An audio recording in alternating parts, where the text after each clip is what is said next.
أليس الله بكاف عبدا. Niyyətlə düzgün davranan nicat tapar. O yüzden alimlərimiz buyururlar ki, niyyətlər alimlərin ticarətidir. Çünki alimlər bunun mahiyyətini bilir və hansı əmələ necə niyyət etməklə daha böyük əcr qazanacağını və günah təhlükələrindən özlərini necə qoruyacağını bilirlər.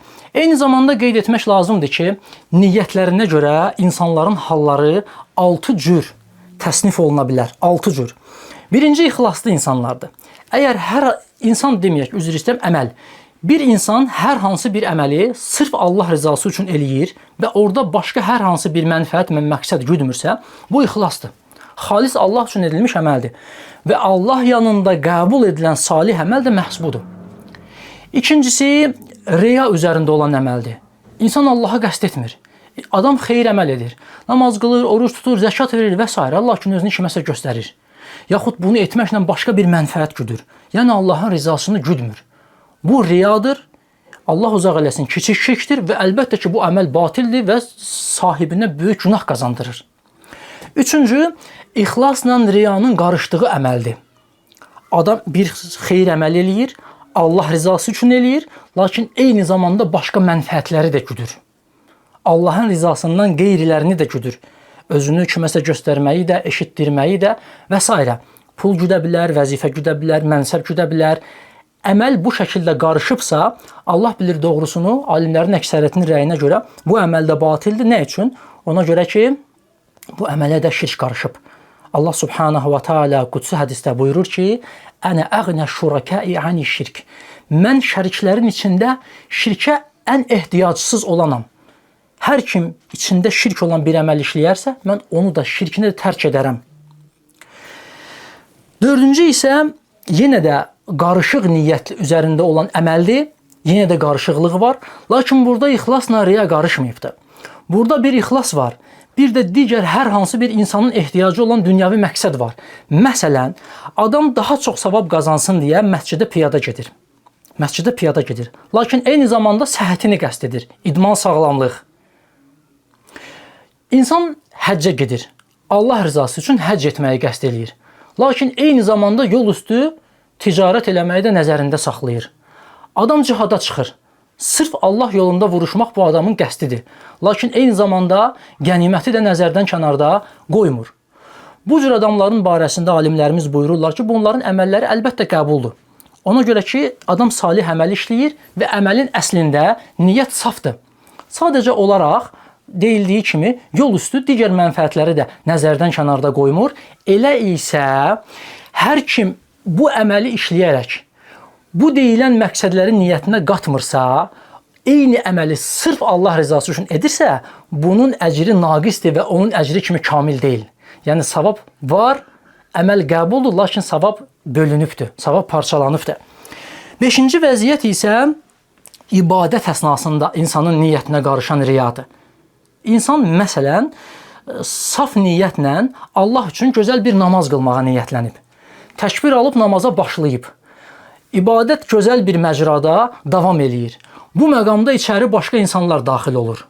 Və həmin vaxtda adama şeytan vəsvəsə verir və insanlar içəri girmişkən namazı biraz da gözəl qılın, bunlar da desinlər ki, bu nə qəşəng namaz qılır deyə niyyətini qarışdırır. Bunun barəsində də alimlərimiz ixtilaf ediblər. Lakin məşhur rəyə görə, alimlərin əksəriyyətinin rəyinə görə bu əməldə niyyətin əsli salamat olduğu üçün əməl batil deyil. Əməl məqbuldur. Sadəcə riya çox təhlükəlidir. Bu kiçik şirkdir. Əmələ daxil olduğu zaman savabları paramparça eləyir. Ona görə də əməlin əsli batil olmayıb qəbul olsa da əhəmiyyətli dərəcədə o adamın savablarını itirməyinə səbəb olur. Və bu o dərəcədə ola bilər ki, əməl məqbuldur, batil deyil, lakin insanın savabları sıfırlana bilər. Allah qatında o əməlin heç bir dəyəri qalmaya bilər. Altıncı isə maraqlı bir vəziyyətdir. Məsələn, bir insan əməlinin əvvəlindən sonuna qədər gözəl niyyət eləyir. Allah rızası üçün gözəl bir salih əməl işləyir, bitirir. Hər şey tamamdır. Lakin sonra insanlardan bu əməlin müqabilində tərif eşidir. Onu öyürlər. Özünə qarşı bu əməlin müqabilində hörmət görür. Və bundan onun qəlbinə qürrə gəlir, fərəh gəlir. bu əməli zədələyirmi? Onu yaxud niyyətini, yaxud savablarını zədələyirmi? Xeyr. Bu cür adamın haqqında Peyğəmbərimiz sallallahu aleyhi və səlləm buyurur ki, bu hal əməli salih insana, mömin insana bu dünyada erkən verilmiş müjdədir sadəcə. O salih əməl işləyir, əməli salih insandır və onun salih olduğunu, gözəl əməl üzərində olduğunu insanlardan eşidir. Yetər ki, qəlbinə şeytanın vəsvəsəsini yaxın buraxmasın və niyyətini pozmasın, korlamasın. Qeyd etmək lazımdır ki, niyyət mövzusunda müminin əsas hədəfi ixlasdır. Niyyətin müxtəlif xüsusları barəsində danışmaq olar, lakin ən əsas hədəf ixlasdır. İxlaslı adam əməlini sırf Allah üçün eləyən, yaxşı əməlini, pis əməllərini gizlətdiyi kimi gizlədən adamdır. Hər bir möminə yaraşan budur və hər bir möminin ehtiyacı da bunadır. Əməlini Allah üçün sev. Əməlini Allah üçün elə, Allaha həsr elə və gizlət. Allah bildisə kifayətdir. Allah bildisə kifayətdir. Tutalım ki, sən sədəqə verdin, lakin niyyətində riya var. Bunu Allah üçün etmədin. Sənin nəticən nədir? Sənin başına gələn nədir? Sədəqə verdin, malın getdi. Əziyyət çəkdin. Vaxtın getdi. Savabların getdi. Sənə qalan nə oldu? Günah. Çünki Allah üçün etməmisən. Ona görə mömin üçün niyyət məsələsində mühüm olan ixlasdır və insan bilməlidir, anlamalıdır ki, özünü kiməsə göstərəcəksə, hər hansı bir mənfəət qəsd edəcəksə, insanın özünü göstərəcəklərinin arasında ən gözəli Allahdır. Ən layiq olanı Allahdır. Onu mükafatlandırması üçün ən vəfalısı, ən səxavətlisi Allahdır. Ona görə mömin işini Allahla görsün. Bax, mühüm olan bu niyyət hədisində bizim üçün də budur. Və qeyd etmək lazımdır ki, ixlas çətin, lakin çox bərəkətli bir işdir. Çox bərəkətli bir işdir. Salih sələflərimizdən Səhl ibn Abdullah rahimehullah deyir ki, nəfs üçün ən ağır gələn şey ixlasdır. Nəfs üçün ən ağır gələn şey ixlasdır. Niyə də olmasın? İnsan zəhmət çəkir, vaxt itirir, müqabilində pul yox, heç bir mənfəət yox, vəzifə yox, mənsəb yox, heç bir şey yox. Ona görə nəfs bunu sevmir. Nəfs mükafatlanmaq istəyir. Ona görə bilmək lazımdır ki, ixlas nəfs üçün ağırdır, lakin biz bu ağırlığa səbr eləməliyik, əgər Allahdan mükafat istəyiriksə. Salih sələflərdən, qədim İslam alimlərindən, zahidlərdən Məkhul rahimehullah deyir ki, kim 40 gün ixlasını qorumağa çalışarsa, 40 gün ixlaslı olmaqda davam edə bilərsə, buna müvəffəq olarsa, onun qəlbindən və dilindən hikmət çağlayar. Bu Allah subhanahu wa ta'adan bir mükafatdır. Böyük bir mükafatdır. Bu acil mükafatdır, lakin məqsəd yenə də bu deyil. Əgər bunu insan qəsd etsə, yenə ixlasını itirmiş olar. Lakin burada qəsd olunan odur ki, gör ixlas nə qədər çətin bir işdir ki, hər adama qismət olmayan bir əməldir ki, Allah subhanahu wa ta'ala onu bu qədər böyük mükafatla mükafatlandırır.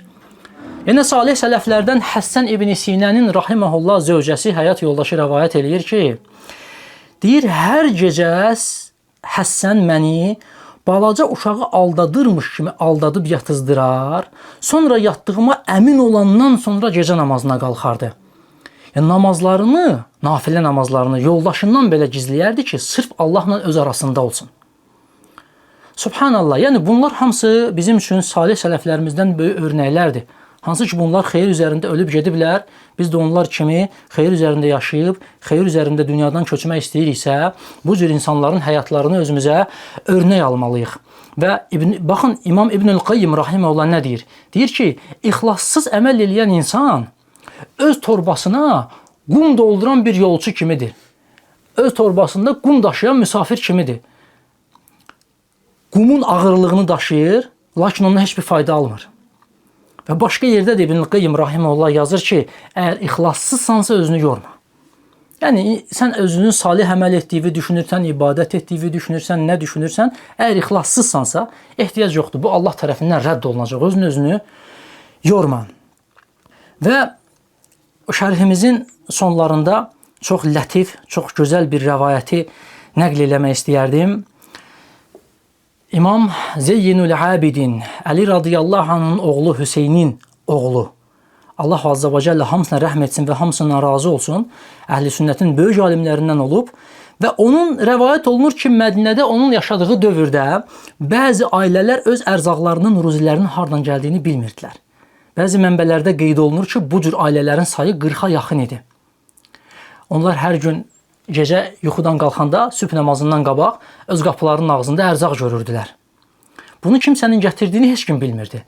Lakin İmam Zeynul Abidin rahimehullah dünyasını dəyişən gün həmin paylar kəsildi və hər kəs bildi ki, bunu gətirən buymuş.